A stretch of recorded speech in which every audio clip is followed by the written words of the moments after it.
I love the feel of wool and different textures, and I'm also spinning and dyeing my own yarn, and I get great satisfaction out of different patterns, different colors, different feel of patterns, and there's so much to explore.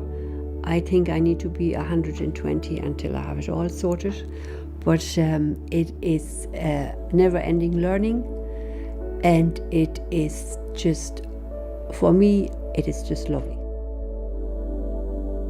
I'm living here in Ireland since the last 36 years. The material I'm dyeing, it is just on a very small scale, but I'm also getting local wool, and I am washing that, and then it needs to be carded and spun, and then I'm harvesting different materials for dyeing.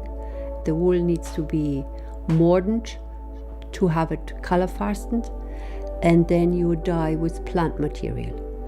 It's a long process, and I'm doing that only on a very small scale. The main material I am using for my weaving is actually board.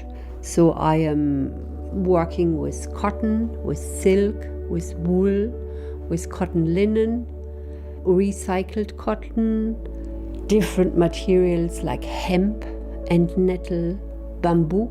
And I have some beautiful rose yarn at home I want to work with, and there's endless possibilities out there.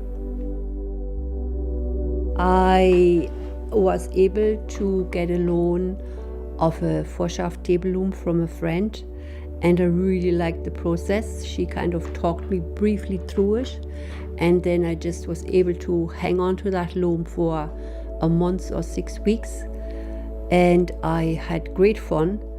And I went out and tried to buy myself a second-hand table loom, and there came up a floor loom down in Union Hall, and my husband and I went up to purchase it. And I said, well, I have to make space at home for this loom now, because a shift from a table loom to a floor loom is quite a big one. So I made space, put it together, and I started from learning from books. I'd never had a teacher because I couldn't find a teacher.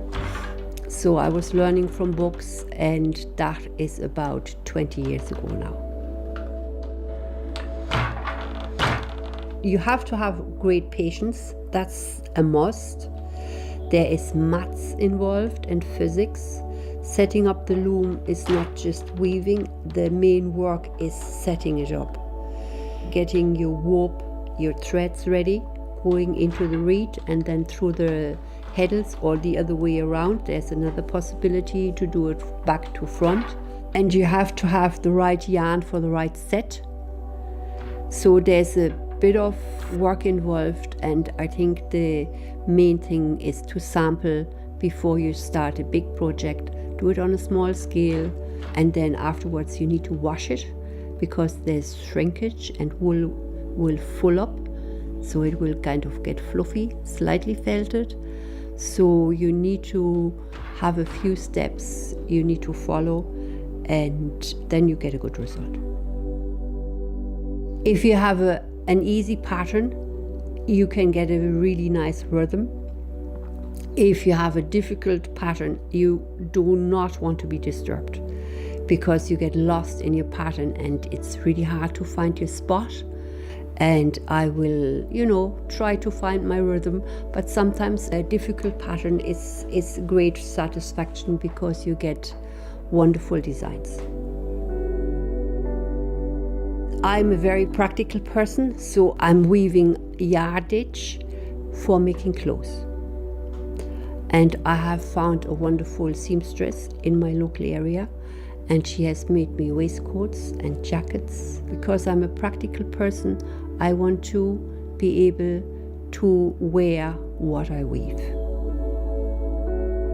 It opens my eyes, and I'm sitting there and say, wow, I just did that from nothing. I just had my threads in my hand and there is my cloth. The texture is lovely. The process from just threads to cloth, it's just nice. It's just lovely. That's what I really like about it.